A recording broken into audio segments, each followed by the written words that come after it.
सबसे पहले तो मुझे इस वीर भूमि पर, जो छत्रपति शिवाजी महाराज की पवित्र भूमि है, उसमें आने का सौभाग्य मिला। मैं वीर छत्रपति शिवाजी महाराज से प्रेरणा लेकर नमन करके अपनी बात को प्रारंभ करता हूं। मैं जब संभाजी नगर आया हूं तो मुझे घृष्णेश्वर ज्योतिर्लिंग को भी नमन करते हुए, इस पवित्र भूमि, पुण्य भूमि को नमन करते हुए भी मैं अपनी बात को प्रारंभ करता हूं। ये वीरों की भूमि है। अगर हम याद करें तो 1857 में आजादी की लड़ाई में यही संभाजी नगर से लगभग 24 हमारे स्वतंत्रता सेनानियों ने अपना बलिदान भी दिया, योगदान भी किया और लड़ाई को आगे बढ़ाने का काम किया। मित्रों, जब मैं यहां आया हूं तो एक ऐसा समय है जब महाराष्ट्र में सरकार बदली गई है और एक विकास की ओर बढ़ने वाली सरकार एकनाथ शिंदे जी के नेतृत्व में, देवेंद्र जी के सहयोग के साथ आगे बढ़ रही है। बीच में एक छोटा सा कालखंड आया जो महाविकास अघाड़ी के नाम पर महाराष्ट्र को महाविनाश की ओर ले गया। विकास के काम रुक गए, परिवारवाद हावी हो गया, भ्रष्टाचार चरम सीमा पर हो गया और लोगों के जनहित के काम रुक गए। लेकिन आज मुझे खुशी है कि जब मैं महाराष्ट्र में आया हूं तो फिर से विकास के कार्यों को ताकत देकर के आगे बढ़ाने का काम चल रहा है। और मुझे इस बात की भी खुशी है कि आज जब दुनिया में एक तरीके से कई तरह के संकट आए हैं तो हम गौरव के साथ ये कह सकते हैं कि प्रधानमंत्री मोदी जी के नेतृत्व में इन मुसीबतों में भी देश पूरी ताकत के साथ आगे विकास की ओर छलांग लगाता हुआ बढ़ रहा है। इस बात को भी हमको समझना होगा। और मैं ये कहने के लिए नहीं कह रहा हूं, सिर्फ इसलिए नहीं कह रहा हूं कि प्रधानमंत्री मोदी जी हमारे नेता हैं, हमारे पार्टी के नेता हैं। आज आप देखिए, मैं कोरोना की अगर बात करूं तो आपके सामने चाइना की तस्वीर आपके सामने है। मैं कोरोना की बात करूं तो अमेरिका जैसे शक्तिशाली देश के स्वास्थ्य सेवाएं भी लड़खड़ा गई, चरमरा गई। आप कोरोना की बात करें तो यूरोप भी एक तरीके से अपने आप को मजबूर रूप में देखता रहा जब कोरोना आगे बढ़ा था। लेकिन हम ये गौरव के साथ कह सकते हैं, और मैं यहां दृश्य देख रहा हूं, आप सब लोग इतनी बड़ी संख्या में बैठे हैं, सब बहुत नजदीक नजदीक बैठे हैं, किसी के चेहरे पर मास्क नहीं है। आज ये ताकत अगर मुझे हम लोगों को दी है तो प्रधानमंत्री मोदी जी ने 220 करोड़ वैक्सीन, 220 करोड़ टीकाकरण, 130 करोड़ की जनता को डबल डोज विथ बूस्टर लगा करके ताकत प्रदान की है। इस बात को भी हमको ध्यान में रखना चाहिए। मैं बार बार चर्चा करता हूं कि कोरोना की दृष्टि से देखा जाए, मैं पूर्व स्वास्थ्य मंत्री रहा हूं। आपसे मैं चर्चा करना चाहता हूं, इस देश में टेटनस की दवा को आने में 25 साल लग गए। इस देश में ट्यूबरक्लोसिस की दवा को आने में 25 साल लग गए। इस देश में स्मॉल पॉक्स की दवा को आने में 28 साल लग गए। इस देश में पल्स पोलियो का नेशनल प्रोग्राम बनने में 30 साल लग गए। इस देश में जापानीज इंसेफेलाइटिस की दवा को आने में 100 साल लग गए। 1906 में दवा बनी थी जापान में और 2006 में भारत में आई थी। लेकिन कोरोना 2020 की जनवरी में 20 को आया। 2020 के अप्रैल को प्रधानमंत्री जी ने टास्क फोर्स बनाया। भारत सरकार की ओर से दवाई की कंपनियों को रिसर्च करने के लिए पैसा भी दिया, व्यवस्था भी की, और 9 महीने के अंदर एक नहीं 2 वैक्सीन बना करके भारत आगे खड़ा हो गया। यह भी याद करना चाहिए। और आप शायद भूल जाते हैं कि जब यह वैक्सीन बनी थी तो यही विपक्ष के लोग, यही कांग्रेस के लोग, यही समाजवादी लोग कहते थे ये भाजपा का टीका है, ये मोदी टीका है, ये मत लगाओ। वो ये भी कहते थे कि इसका ट्रायल नहीं हुआ है। लेकिन सच्चाई ये है कि हम लोगों ने 220 करोड़ लोगों को, 130 करोड़ की जनता को 220 डोज लगा करके उनको सुरक्षा कवच पहना दिया, और आज ताकत के साथ भारत खड़ा है। इस बात को भी हमको याद रखना है। और यही कांग्रेसी भाई चुपके चुपके जाके मोदी टीका लगाए, लोगों को नहीं बताया, ट्वीट नहीं किया, लेकिन मोदी टीका खुद लगवा लिया। ऐसे जन विरोधी नीतियां करने वाले लोग आज हमारे बीच में हैं। लेकिन हम वही नहीं रुके। आज भारत इलेक्ट्रॉनिक्स में, मैन्युफैक्चरिंग में 7 गुना बढ़ चुका है। आज भारत इलेक्ट्रॉनिक्स के एक्सपोर्ट में 6 गुना बढ़ चुका है।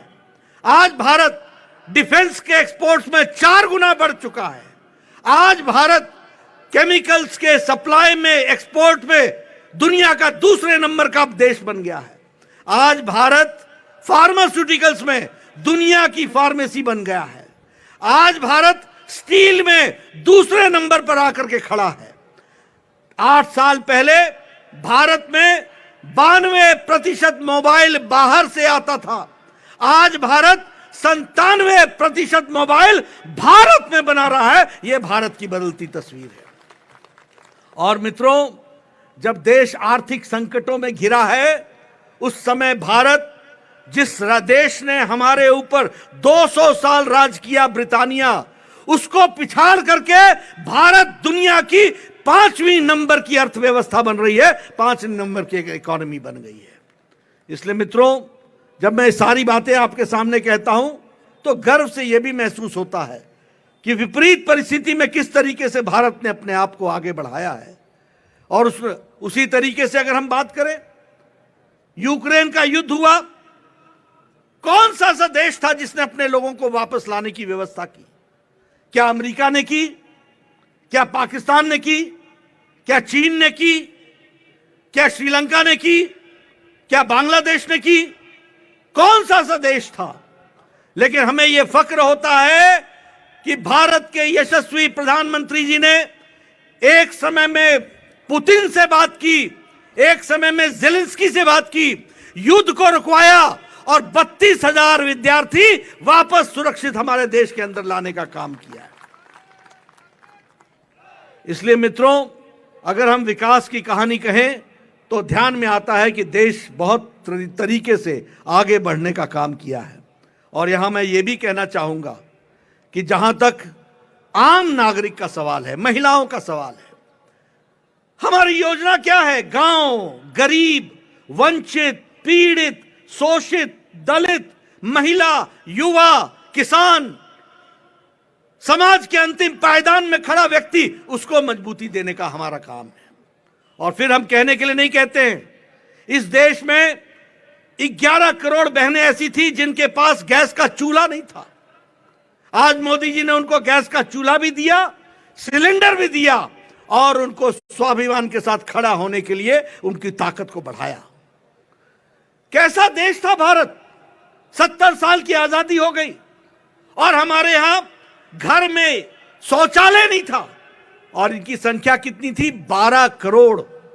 इसका मतलब 12 करोड़ बहनें अपने दैनिक नित्य क्रम के लिए घर से बाहर खेतों में जाया करती थी। कैसा देश था? लेकिन प्रधानमंत्री मोदी जी ने 12 करोड़ इज्जत घर बनाकर 12 करोड़ बहनों को इज्जत देने का काम किया, तो नरेंद्र मोदी जी ने किया है। यह सौभाग्य योजना, 18,000 गांव में बिजली नहीं, कितनी संख्या? 18,000। 2.5 करोड़ लोगों के घर में बिजली नहीं, 2.5 करोड़ लोगों को बिजली देने का काम किया। उजाला योजना, उज्ज्वला योजना, सौभाग्य योजना, स्वच्छता अभियान, ये सारी योजनाएं एक तरीके से भारत को मजबूती ला रही हैं। मैं यहां यह भी कहना चाहूंगा कि प्रधानमंत्री गरीब कल्याण अन्न योजना ये छोटी योजना नहीं है। इसके कारण भारत में अति गरीबी 1% से नीचे आ गई है, 1% से नीचे आ गई है।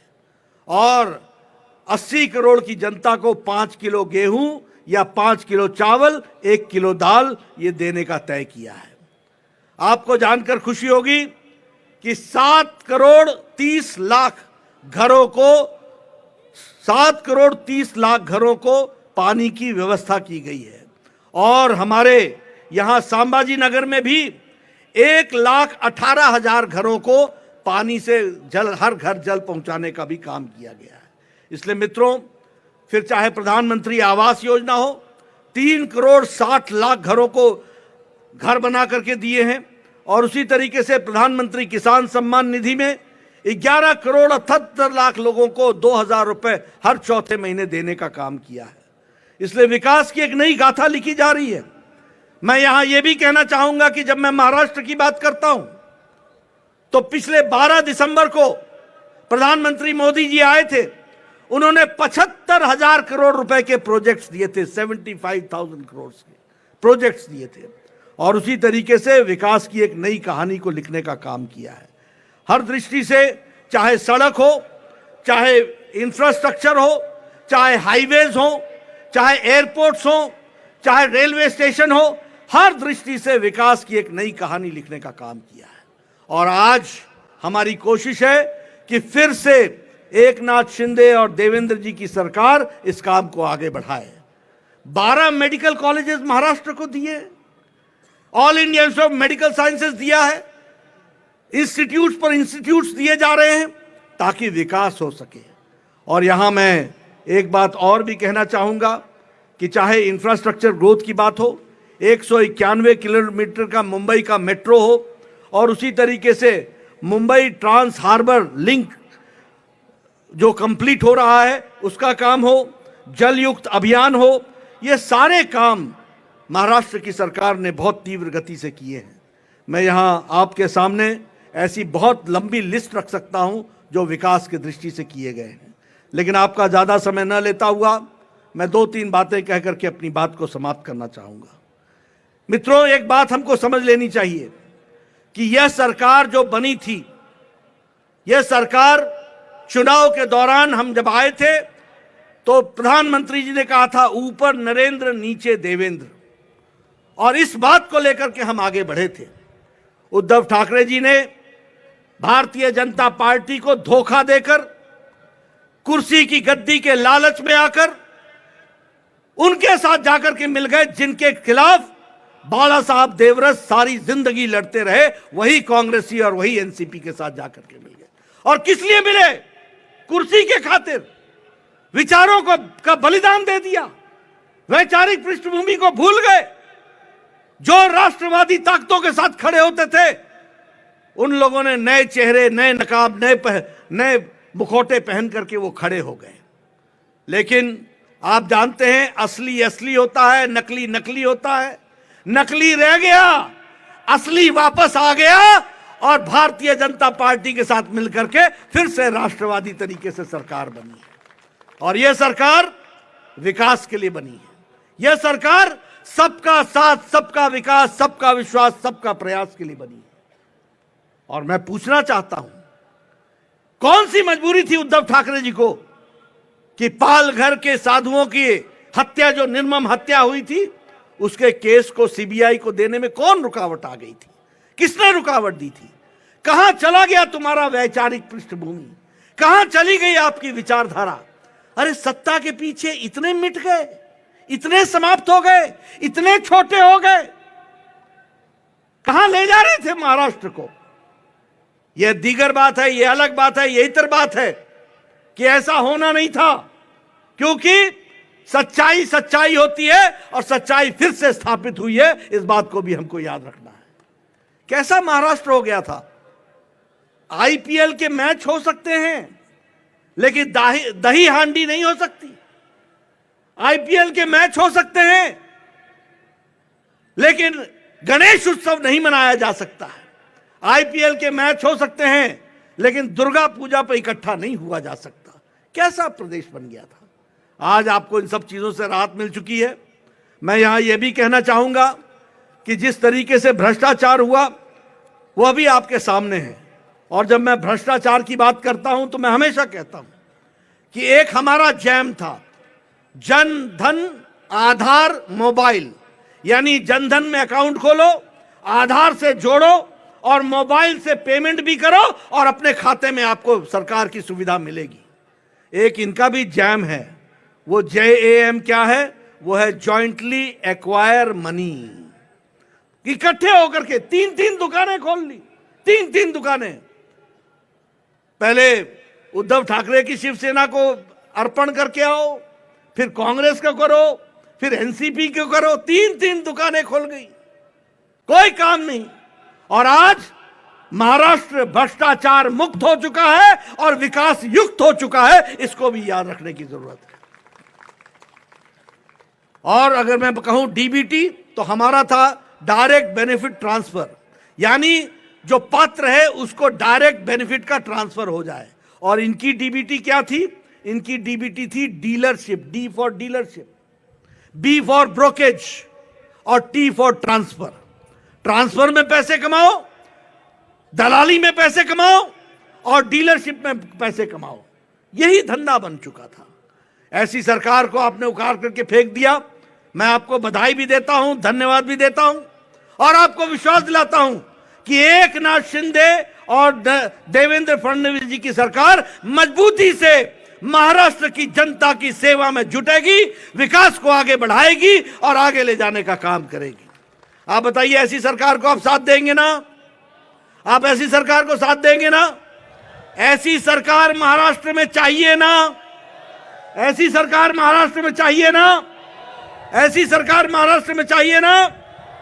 मैं एक ही बात आपको कहना चाहता हूं, हम नेक नियति से मोदी जी के नेतृत्व में देश की, प्रदेश की सेवा में लगे हैं। यहां एक एक बैठा हुआ कार्यकर्ता राष्ट्रभक्त है।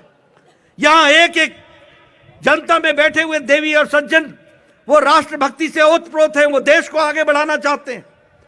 और हम लोगों को संकल्प लेना चाहिए कि जो लोग इस देश को कमजोर करना चाहते हैं, जो लोग महाराष्ट्र को कमजोर करना चाहते हैं, जो लोग भ्रष्टाचार के नाम पर अपनी रोटियां सेकना चाहते हैं, जो सरकारें जिनके मंत्री जेल में हो, ऐसे लोगों को नमस्कार करना चाहिए और जो लोग काम करना चाहते हैं उनका सत्कार करना चाहिए, उनका स्वागत करना चाहिए।